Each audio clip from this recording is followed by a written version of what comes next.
Hi, this is a day in the life of someone with a chronic illness. For those of you who don't know me, I have functional neurological disorder, dystonia, dyskinesia, and akathisia.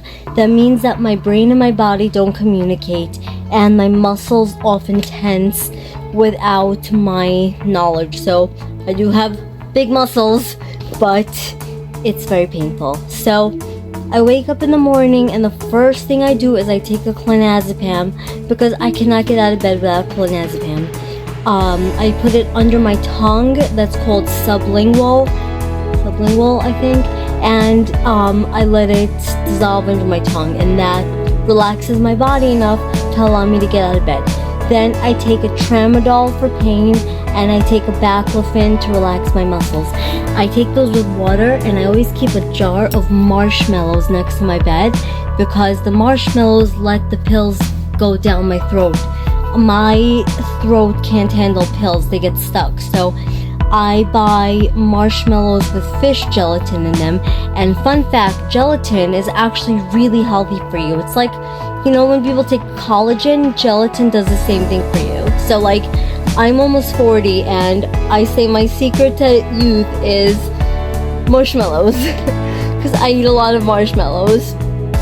Anyway, I wake up and the first thing I do is I go and wash my face, and I take maybe a chocolate milk or like a piece of bread or something, and I have a little table next to my bathtub and I take a bath. I take a hot bath, usually with magnesium flakes and baking soda, and I let my body, I want to say I thaw out, like my muscles, I let them relax. Then I'm not usually functional until about 12 p.m. I don't leave the house. I don't do anything until about 12 p.m. If my children are with me, they know to take care of themselves until 12 p.m. Like sometimes, rarely I will leave the house before 12 p.m., but my body is not functional until 12 p.m. So I will lay on a yoga mat on the floor. This is my setup. And I will watch YouTube videos or TikToks until 12 p.m. and that's kind of when my body starts relaxing a little bit. Then I'll have a little bit something to eat for lunch. I really have to force myself to eat. My brain does not register hunger because it's so busy trying to figure out what to do with my body that hunger is the last thing on my mind. So I have to force myself to eat. My doctor actually told me eat a pint of ice cream every single day. I don't always succeed because that's a lot of ice cream, but I try my best. Then I take my afternoon supplements and my vitamins, and I try to force myself to eat something. Then I do like activities. I clean up around the house.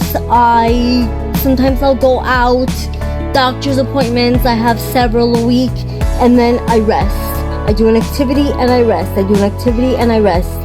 Sometimes I'll go out with my friends, but I try to be home by 9 p.m. and I rest and I watch more TikToks. And I take another bath. The bath helps regulate my central nervous system, and then I take my nighttime supplements, which is right now I'm taking L-lysine, I'm taking lion's mane, I'm taking a magnesium taurine complex, and I'm taking selenium 400 milligrams. Sometimes I do take a melatonin if I'm extra sleepy, and sometimes I'll take an extra clonazepam, but I try not to make it more than 3 a day. I need a lot of rest. I cannot leave the house for more than 4 to 5 hours a day, and I get exhausted very easily. So that's usually what my day is like. Luckily, my cost of living is very low. My rent is very low. My bills are very low. I don't have any student loan debt. My only major expense is medical bills, but I did make a GoFundMe to cover my medical bills, so that is getting covered by the GoFundMe. My co-pays are adding up a little bit, but that's like my only debt really. And that's it. That's my day. So it's not really fun being chronically ill. I don't really do much but rest, and I'm trying to get better. and rest is really important. So if you're chronically ill, you know that already, but that's my life.